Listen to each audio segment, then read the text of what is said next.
যুবক ভাইদেরকে আমি অনুরোধ করবো যে আপনাদের যৌবনটা আগামী মুসলিম উম্মার ভবিষ্যৎ। এই যে বলে না যে জাতির কান্ডারি হবে অমুক তমুক, কেউ জাতির কান্ডারি হতে পারবে না। জাতির কান্ডারি যদি হতে চায় তাহলে মুসলিম যুবকরাই হতে পারবে ইনশাআল্লাহ। যারা সারাদিন মাদকদ্রব্য সেবন করে এরা জাতিকে কিচ্ছু দিতে পারবে না। যারা সারাদিন হকি স্টিক নিয়ে ঘুরছে আর নির্মমভাবে মানুষকে মারছে এরা জীবনেও জাতিকে কিচ্ছু দিতে পারবে না। ফাসাদ সৃষ্টি করা ছাড়া কিচ্ছু করতে পারবে না। দেশকে, জাতিকে এবং উম্মাকে যদি এগিয়ে নিতে হয় শুধু মুসলিম যুবকরাই পারবে ইনশাআল্লাহ। এবং কারা পারবে? যারা অন্য ধর্মের মানুষ কিন্তু মনটা স্বচ্ছ সৎ, তারাও পারবে। যাদের মনে সততা আছে অন্য ধর্মের হলেও তারা পারবে ইনশাআল্লাহ। যার মনে সততা নাই সে পারবে না। করাপ্টেড, দুর্নীতিপূর্ণ মন নিয়ে কখনো দেশের খেদমত, জাতির খেদমত করা যায় না। বাংলাদেশের সবচেয়ে বড় সমস্যা দুর্নীতি। বাংলাদেশের 1 নম্বর সমস্যা দুর্নীতি। দুর্নীতি যদি না থাকতো আর সমস্ত কালো টাকা যদি সাদা করা যেত, বাংলাদেশের মানুষকে আজকে না খেয়ে মরতে হতো না। 65% মানুষকে আজকে এই খাবারের সংকটে ভুগতে হতো না। সামনের দিনগুলো কঠিন হবে, ভয়াবহ হবে, এটা সবাই বুঝতে পারছে, হয়তো শুধু আপনারা পারছেন না। আল্লাহ পাক আপনাদেরকে বোঝার তৌফিক দান করুন, আমিন। সামনে যান, নিজের জীবনকে কাজে লাগান, যৌবনকে কাজে লাগান, একটা হালাল রিজিক সার্চ করেন। অল্প রিজিকে সন্তুষ্ট হয়ে যান, উচ্চাভিলাষী হবেন না। উচ্চাভিলাষী হওয়ার দরকার নেই, যতটুকু আসছে আলহামদুলিল্লাহ, এটুকুর মধ্যেই সন্তুষ্ট থাকেন, পারবেন ইনশাআল্লাহ। সামনে যাবেন, আদর্শ পরিবার করবেন, পরিবারের মধ্যে ইসলাম থাকবে। পরিবারের পিতা হবে ইব্রাহিম, পরিবার সন্তান হবে ইসমাইল, পরিবারের স্ত্রী হবে হাজরা অথবা সারা আলাইহিস সালাম। দিনদার ছেলে নাই, বিয়ে নাই। দিনদার মেয়ে নাই, বিয়ে নাই। ওই যেটা আপনি মনে করছেন রূপ সৌন্দর্য হাবিজাবি, কিচ্ছু থাকবে না ভাই, কিচ্ছু থাকবে না। 1 বছর 2 বছর পরে সব শেষ। দিনদার স্ত্রী পাবেন, চোখ বন্ধ করে বিয়ে করে ফেলবেন। আর দিনদার স্বামী পাবেন, বিয়ে করে ফেলবেন। আমার স্বামী কত বড় ব্যাংকের চাকরি করে, কত বড় ডিগ্রি, কত বড় সার্টিফিকেট, এটা পরের ইস্যু। আগের ইস্যু হচ্ছে আমার স্বামী নামাজ পড়ে কিনা, এই লোক আমার স্বামী হতে যাচ্ছে, এর দাঁড়িয়ে আছে কিনা, ইসলাম পালন করে কিনা, ইসলামের প্রতি ভালো ধারণা আছে কিনা, সে আমাকে পর্দায় রাখবে কিনা, এগুলো বড় জিনিস।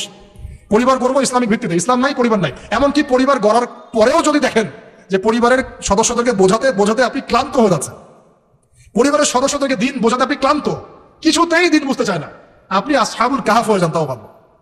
বুঝলেন নাই? আপনি নিজের চরকা তেল দেন, ওটা বাদ দেন, ওর কবরের হিসাব ওর ছেড়ে দেন, আপনি ইব্রাহিম হয়ে যান, আপনি আসহাবুল কাহাফ হয়ে যান, তাও ভালো। ইসলাম নিয়ে কোনো কম্প্রোমাইজ নাই। পরিবারের সদস্যরাও যদি আল্লাহর পথে চলার ক্ষেত্রে প্রতিবন্ধকতা সৃষ্টি করে, বাদ দিয়ে দেন, দরকার নাই। আল্লাহর জমিন প্রশস্ত, আল্লাহর জমিন প্রশস্ত, আল্লাহর রিজিক প্রশস্ত ইনশাআল্লাহ। আল্লাহ পাক উত্তম আরো কিছু দিবেন আপনাকে ইনশাআল্লাহ তাআলা। খেয়াল রাখবেন, পরিবারের মধ্যে ইসলাম থাকতে হবে। এখানে কিন্তু আপনাকে কেউ বাধা দিবে না, এর কর্তা আপনি নিজেই। আল্লাহ পাক তৌফিক এনায়েত করুন, আমিন। আপনাকে যদি আইয়ামে জাহেলিয়াতুল আকবার বলে কোনো বিশ্বকে রিকগনাইজ করতে হয়, তাহলে এখনকার বিশ্বকে করতে হবে। আল্লাহ পাক আপনাদেরকে ঈমান আমলের উপর অটুট রাখুন, আমিন। যে কথাটা বলছি, কেউ যদি আল্লাহর হালালকে হারাম করে নেয় আর কেউ যদি আল্লাহর হারামকে হালাল করে ফেলে, এটাকে কিন্তু শিরক বলা হয়। এই বিশ্বে কি সমস্যা নাই? বুঝেন না, এই সমস্যা আছে কি নাই? আছে। সামনে আগান, এই বিশ্বের শিক্ষা ক্ষেত্রগুলো দেখবেন, এই শিক্ষা ক্ষেত্রগুলোর মধ্যে নাস্তিকতার শিক্ষা বাড়ছে না কমছে? বাড়ছে। এই বিশ্বের অর্থনীতি দেখবেন, অর্থনীতির মধ্যে শিরক বাড়ছে না কমছে? এখানে আপনাকে সুদ নিতে হচ্ছে, এখানে আপনাকে আল্লাহর নাজিলকৃত ইকোনমি বাদ দিয়ে পশ্চিমাদের নাজিলকৃত ইকোনমি বহন করতে হচ্ছে। এটা এক প্রকার কুফরি। আরো সমস্যা আছে। এই বিশ্বের ওয়ার্ল্ড অ্যাফেয়ার্স এর দিকে তাকাবেন, দেখবেন বিশ্বের কয়টা জায়গা আপনি আমাকে দেখাতে পারবেন যেখানে মুসলিমদের মধ্যেও আল্লাহ রাব্বুল আলামিনের নাজিলকৃত বিধান দিয়ে বিচার ফয়সালা হচ্ছে? কয়টা দেখাতে পারবেন? তো যেখানে আছে খুব স্বল্প পরিসরে। পুরো বিশ্বের অবস্থা আজকে এমন। পর্নোগ্রাফি হালাল না হারাম? পশ্চিমা সংস্কৃতির মধ্য দিয়ে এটা সারা বিশ্বে ছড়িয়ে দেওয়া হয়েছে। মানুষ এখন এটাকে available part of our life এটা মনে করছে, common part of our life. পর্দা হালাল না হারাম? বলেন, পর্দা না করাটা হারাম না হালাল? আচ্ছা, এখন দেখেন, মিডিয়া বলেন, প্রিন্ট মিডিয়া বলেন, ইলেকট্রনিক মিডিয়া বলেন, বিভিন্ন প্রযুক্তিগত উন্নয়নের মধ্য দিয়ে নগ্নতাকে প্রমোট করা হচ্ছে কি হচ্ছে না? বলেন, হচ্ছে কি হচ্ছে না? এখন কি কাপড় খোলার দিকে মানুষ বেশি আগ্রহী না পরার দিকে? দেখবেন ইসলামের বুঝ যাদের মধ্যে নাই, এরা কাপড় খুলতে যাচ্ছে এখন। আর আমি আপনাদেরকে বলি, আগের লেকচারগুলো তো বলেছি, এই পুরো মহাবিশ্বে আমাদের বাবা আর মা আদম এবং হাওয়া আলাইহিস সালাম, তাদের গা থেকে পোশাকটা খুলে ফেলেছিল কে জানেন? কে? ইবলিস। যখনই তারা গাছের কাছে গেলেন তখন কি হলো? ফালাম্মা যাকা শাজারা বাদাত লাহুমা সাওয়াতিহিমা। যখনই তারা গাছের কাছে গেলেন তাদের কাপড় খুলে পড়ে গেল। তাহলে পুরো মহাবিশ্বে আমাদের পিতামাতাকে নগ্ন করে দিয়েছে কে? ইবলিস, শয়তান। তাহলে এখন পৃথিবীতে যারা মুসলিমদেরকে বা অমুসলিমদেরকে, পুরো মানবতাকে যারা নগ্ন করতে চাচ্ছে, এরা কার এজেন্ট? এরা কার এজেন্টটা বাস্তবায়ন করছে? এটা কি বুঝতে বাকি থাকে? আমি কথাগুলো বানিয়ে বলি নাই, সূরা আরাফ পড়েন, দেখবেন সব লেখা আছে। আসেন, এক কথায় বলতে চাচ্ছি, ওই সময়কার যে শিরকটা শুধুমাত্র মক্কায় সীমাবদ্ধ ছিল, এখনকার শিরকটা গ্লোবালাইজেশন হয়েছে, পুরো দেশে দেশে দেশে শিরক ছড়িয়ে পড়েছে। আসেন, ওই সময় আরেকটা বড় পাপ ছিল, যেটাই যে এক ভাই বললো, সেটা হলো রিবা। রিবা, রিবা মানে কি? সুদ। রিবা মানে সুদ জানেন তো? আর সুদ তো ফরজ নাকি ভাই? আচ্ছা, এমন কোন গ্রাম নাই বাংলাদেশে যেখানে সুদ নাই। আর বিশ্বের এমন কোনো দেশ নাই যেখানে সুদ নাই। আর এই যুগের কথাই নবী সাল্লাল্লাহু আলাইহি ওয়াসাল্লাম হয়তোবা বলেছিলেন, আল্লাহু আ'লাম, আল্লাহ ভালো জানেন, যে এমন একটা যুগ আসবে যে যুগে ম্যাক্সিমামই সুদখোর হবে। যে ব্যক্তি সুদের ছিটাফোটা মানে সুদের পাপ থেকে বেঁচে থাকতে চাইবে, ওর গায়েও গিয়ে সুদের ছিটাফোটা গিয়ে লাগবে। এটা সেই যুগ না? আপনি বুঝতে পারছেন না হয়তো, এটা সেই যুগ। আপনি মনে করছেন দাড়ি টুপি পাগড়ি জুব্বা মাশাআল্লাহ সব লাগাই দিছি, হ্যাঁ, বাইরে একটা সাইনবোর্ড আছে, আমি মৌলভী আল্লামা, আমি একজন দায়ী বক্তা, কিন্তু সুদের যে ওই ছিটাফোটা এটা আপনার কাছে আমার কাছেও আছে। হয়তো আপনি বুঝতে পারছেন না। কখন বুঝবেন? যখন ইসলামিক অর্থনীতির বইগুলো পড়তে পারবেন। আর শুধু ইসলামিক অর্থনীতির বই যথেষ্ট না, এর পাশাপাশি আমাদের দরকার এই প্রচলিত যে IMF ইন্টারন্যাশনাল মনিটারি সিস্টেম এর নীতিগুলো জানা। তখন কি আপনি বুঝবেন ওয়ার্ল্ড ব্যাংক কি জিনিস, IMF কি জিনিস, ঠিক আছে? তখন বুঝবেন যে পেট্রো ডলার কি জিনিস, তখন বুঝবেন যে হার্ড কারেন্সি সফট কারেন্সি কি জিনিস, এখন বুঝবেন না। আর যেহেতু বুঝবেন না, অতএব আমি এগুলো বলেও লাভ নাই। যেহেতু আপনি বুঝবেন না, আমি যদি এখন এসব নিয়ে কথা বলি, আপনার কাছে মনে হবে এসব কি উল্টাপাল্টা কথা কইতেছে, ঠিক আছে? তো যাই হোক, আগে আল্লাহর ওয়াস্তে ইসলামিক ইকোনমিক্স পড়েন এবং ইন্টারন্যাশনাল মনিটারি সিস্টেম সম্পর্কে পড়েন। প্রত্যেক স্টেটের প্রধান যারা আছেন তারা জানেন যে ওয়ার্ল্ড ব্যাংক কি জিনিস, তারা জানেন IMF কি জিনিস। ঋণের এমনি এমনি কোনো কান্ট্রিকে তারা ঋণ দিবে না, একটা বিশাল বড় সুদের জালে ওদেরকে ফেলবে, তারপর জনগণের রক্ত চুষে সুদ শোধ করতে হবে। আর যারা পারবে না, ওরা যে শ্রীলঙ্কার মতো দেউলিয়া হয়ে যাবে। ও কেন দেউলিয়া হয়ে গেছে? বিকজ ও ঋণ শোধ করতে পারছে না, বাস দেউলিয়া। তো যাই হোক, পড়াশোনা করেন। আমি একজন স্কলারের নাম বলে দিই, এক লেকচারে তো সব বলে দেওয়া সম্ভব না। সম্ভব? আমি রাস্তা দেখাচ্ছি আপনাদেরকে। আপনারা আল্লামা তকি উসমানীর বইগুলো পড়েন, নাম শুনেছেন? আচ্ছা, নাকি এখন বলবেন যে উনি তো হানাফি মাযহাবের, আমি তো আহলে হাদিস পড়বো না, এটা বলবেন নাকি? আল্লামা তকি উসমানী এই বিশ্বের সবচেয়ে বড় আলেমদের একজন। আল্লামা তকি উসমানী এই বিশ্বের সবচেয়ে রিনাউন্ড আলেমদের একজন। তার ইসলামিক অর্থনীতির যে পুরো সিরিজ আছে, আল্লাহর ওয়াস্তে বাসায় কিনে একবার পড়ে দেখেন অর্থনীতি কি জিনিস, আপনি কিসের উপর দাঁড়িয়ে আছে। পড়া যাবে না ইনশাল্লাহ? আপনি তাকে ভালো যদি নাও বাসেন, তাও পড়ে দেখেন। মনে করেন আপনি একটা কমিউনিটির মধ্যে আছেন, বা একটা সংগঠনে আছেন, বা একটা ঘরানার মধ্যে আছেন, তাহলে কি অন্য ঘরানার বইপত্র পড়া যাবে না? হারাম হয়ে গেছে নাকি? এই যে সংকীর্ণ মানসিকতা থাকলে ভাই হেদায়েত পাওয়া যাবে না। আর আপনি যে মনে করছেন আমি একদম হকের উপর আছি, আপনি সঠিক পথে আছেন ঠিকই, তবে এটা সঠিক ভুল পথ। কথা বুঝতে পারছেন না? আপনি মনে করছেন যে আমি একদম চূড়ান্ত সঠিক বিষয়ের উপর আছি। হ্যাঁ, আপনি সঠিক বিষয়ের উপর আছেন ঠিকই, বাট আপনি সহি একটা ভুল পথে আছেন। এটা বুঝবেন পরে, যখন জ্ঞানের পরিধি বাড়তে থাকবে, তখন বুঝবেন যে সহি পথ কোনটা, সহি ভুল পথ কোনটা। মুসলিমদের মধ্যে ফাটল সৃষ্টি করে জান্নাতে যাওয়া যায় না। যায়? পুরো মুসলিমরা একটা উম্মাহ, এবং যারাই মুসলিম উম্মার মধ্যে ফাটল সৃষ্টি করতে চায়, এরা উম্মার বন্ধু নয়, শত্রু। মুসলিম উম্মার মধ্যে কোনো ফাটল সৃষ্টি করবেন না।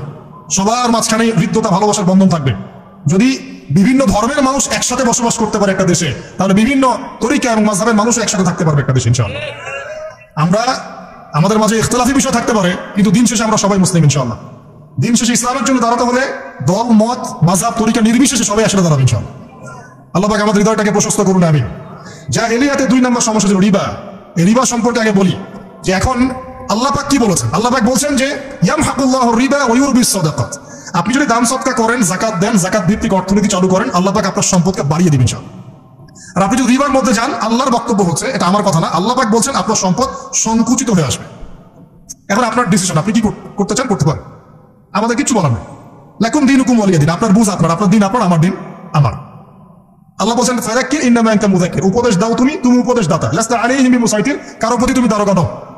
আল্লাহ বলছেন আপনি শুধু থাকলে সম্পদ সংকুচিত হবে, যদি ছেড়ে দেন, যাকাত দেন, ব্যবসা ভিত্তিক ইকোনমি চালান, আপনার সম্পদ বাড়বে ইনশাআল্লাহ। কি করবেন, ডিসিশন কার? আপনার। আল্লাহ পাক বলছেন ইয়া আইয়ুহাল্লাযীনা আমানু হে মুমিনগণ ইত্তাকুল্লাহ। শুনেন ভাই, আল্লাহ বলছেন ইত্তাকুল্লাহ, তোমরা আল্লাহকে ভয় করো। ওয়া যারু মা বাকিয়া মিনার রিবা, সুদের অবশিষ্ট সব অংশ ছেড়ে দাও, সুদের অবশিষ্ট সব টাকা ছেড়ে দাও। ওয়া ইল্লা ইন কুনতুম মুমিনিন, যদি প্রকৃতপক্ষে তোমরা মুমিন হয়ে থাকো তাহলে ছেড়ে দাও। ওয়া ইল্লাম তাফআলু, যদি তোমরা না করো। কে বলছেন? আল্লাহ। যদি তোমরা এটা না করো, তাহলে আল্লাহ কি বলছেন? ফাআযানু বিহারবিন মিনাল্লাহি ওয়া রাসূলিহি, আল্লাহ এবং তার রাসূলের সাথে যুদ্ধের ঘোষণা শুনে রাখো। এটা কার কথা? কারণ আপনি যদি চান আল্লাহর পক্ষে যুদ্ধ করতে পারেন, আপনি চাইলে আল্লাহ এবং তার রাসূলের বিপক্ষেও যুদ্ধ করতে পারেন। আপনাকে কি বাধা দিবে? দিবে না। ডিসিশন কার? ডিসিশন আপনার। নবী সাল্লাল্লাহু আলাইহি ওয়াসাল্লাম আরো বলেছেন যে, আপনারা জানেন হাদিসটা, নতুন কোন হাদিস বলছি না, আপনারা জানেন, প্রত্যেক আলেম জানেন, প্রত্যেক মাযহাবের ইমাম জানেন। কি সেটা? যে সুদের পাপের 70 বা 73টা শাখা আছে। কয়টা? 73 বা 70টা শাখা আছে। তার সবচেয়ে নিম্ন শাখা হচ্ছে নিজের মাকে বিয়ে করা। দেখলেন আমাদের অন্তরে কি কথাটা আঘাত করলো? আপনি কি আপনার মায়ের সাথে, নাউযুবিল্লাহ, আপনি কি আপনার মাকে বিয়ে করতে পারবেন? এটা কি কোনো ব্যক্তির পক্ষে সম্ভব? কিন্তু নবী সাল্লাল্লাহু আলাইহি ওয়াসাল্লাম বলছেন 73 শাখার সবচেয়ে নিম্ন শাখা হচ্ছে সেই ব্যক্তি যেন তার মাকে বিয়ে করলো। আর সর্বোচ্চ শাখা কি? ওই যে আল্লাহ এবং তার রাসূলের সাথে কি করা? যুদ্ধ করা। আরেকটা হাদিস আছে, নবী সাল্লাল্লাহু আলাইহি ওয়াসাল্লাম বলেছেন 4 শ্রেণীর মানুষ আছে, এদেরকে আমি সমানভাবে অভিশাপ দিলাম। কয় শ্রেণী? 4 শ্রেণী। জাস্ট শুনে রাখেন হাদিসগুলা। আমি জানি এই বিশ্বে আপনি এই হাদিসগুলোর উপর ইমপ্লিমেন্টেশনে যেতে পারবেন না, এটা আমি বুঝি, কিন্তু আকীদা ঠিক থাকতে কি কোনো সমস্যা আছে? এই 4 শ্রেণীর মানুষকে নবী সাল্লাল্লাহু আলাইহি ওয়াসাল্লাম কি করেছেন ভাই আমি শুনাই আপনাকে খালি। আল্লাহ নবী বলেছেন যে আমি 4 শ্রেণীর মানুষকে সমানভাবে অভিশাপ দিয়ে গেলাম, এতটুকু বলেছেন। এখন আপনি যদি মনে করেন যে নবী সাল্লাল্লাহু আলাইহি ওয়াসাল্লামের অভিশাপ কাঁধে নিয়ে আমার আমলগুলো কবুল হচ্ছে, বা আমি কবরের অ্যান্সার দিতে পারবো প্রশ্নোত্তর, আমি মিজান এই মিজানের দাড়ি পাল্লা আমার নেকির পাল্লা ভারী হবে, বা আমি রাসূল সাল্লাল্লাহু আলাইহি ওয়াসাল্লামের সুপারিশ পাবো, হ্যাঁ, বা আমি রাসূলের সাথে জান্নাতে থাকতে পারবো, আমি বলবো এই চিন্তাটা হবে একটা অলিক প্রসূত কল্পনার কিছু না। এখন তওবা করেন আমার সাথে, বলেন আজকে থেকে কোনো রকমের সুদি কারবারে থাকবো না। তওবা করেন, বলেন আস্তাগফিরুল্লাহ আল্লাযী লা ইলাহা ইল্লা হুয়াল হাইয়ুল কাইয়্যুম ওয়া আতুবু ইলাইহি। তওবা করলেন তো? ভ্যান চালাই খাবেন, রিক্সা চালাই খাবেন, কৃষি কাজ করে খাবেন, ব্যবসা করে খাবেন, ছোট্ট একটা মুদির দোকান করে খাবেন, যদি কিচ্ছু করতে না পারেন রাস্তায় মুচিগিরি করে হলে খাবেন, সেলুনে বারবার হয়ে খাবেন, তারপরে শুধু দিকে যাবেন ইনশাআল্লাহ। পারবেন? আপনার রিজিক কি আপনার হাতে না আল্লাহর হাতে? না, আমাদের রিজিক তো আমাদের হাতে। যে ব্যক্তি মনে করে রিজিক আল্লাহর হাতে, সে কি কখনো ঘুষ নিতে পারে? সে অন্যের সম্পদ আত্মসাৎ করতে পারে? সে অন্যের জমি সিজ করতে পারে? সে দুর্নীতি করতে পারে? সে সুদ খাইতে পারে? কেন খায়? কারণ সে মনে করে রিজিকের মালিক সে নিজেই। এগুলো করলে তার সম্পদ বাড়বে, না করলে সম্পদ বাড়বে না, এই কারণেই তো সে কাজগুলো করে। আর আমি খুব ভালোই বুঝি, অ্যাটলিস্ট আমি খুব ভালোই বুঝি যে এই কাজগুলো ব্যক্তিরা কেন করে। উত্তর শুনবেন? উত্তর হচ্ছে পরিবারের জন্য। কার জন্য? পরিবারের জন্য। মা, বৃদ্ধ মা আছে দেখতে হবে, 2 বাবা আছে দেখতে হবে, স্ত্রী আছে, আর স্ত্রী মাশাআল্লাহ একদম ফেমিনিস্ট, তার চাহিদা পূরণ করতে তার হিমশিম খেতে হয়। হ্যাঁ, একটা শাড়ি নিলে 20,000, ঠিক আছে, স্ত্রীর চাহিদা অনেক, গহনা গাড়ি অনেক চাহিদা, আর না দিলে তো আবার সমস্যা, বাসায় গেলে তো মানসিক টর্চার সেলে রেখে দেবে। এখনকার বেশিরভাগ পুরুষই কিন্তু নির্যাতনের শিকার, এখনকার বেশিরভাগ পুরুষ কিন্তু পুরুষ নির্যাতনের শিকার। ম্যাক্সিমাম বাসায় গিয়ে দেখবেন টর্চার, এক একটা রিমান্ডের সেলের মতো, বুঝছেন? এবং এটা 7 দিন 5 দিন 7 দিনের রিমান্ড না, এটা লাইফ টাইম রিমান্ড, মানে পুরো জীবন ধরে রিমান্ড চলবে।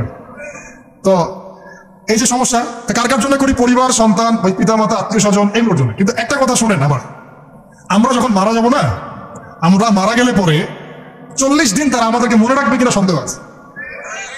বিশ্বাস করছেন না? এই যে আমাদের অনেক আত্মীয় স্বজন মারা গেছে না, বছরে একটা বারো কি কবরস্থানে কেউ গিয়েছে, বা হয়তো যায় মৃত্যুবার্ষিকী ওই দিন যায়, তাই না? দেখেন আমরা কিন্তু আস্তে আস্তে ভুলে গিয়েছি তাদেরকে, আমরা ব্যস্ত হয়ে গেছি। ঠিক একইভাবে তারাও আমাদেরকে ভুলে যাবে।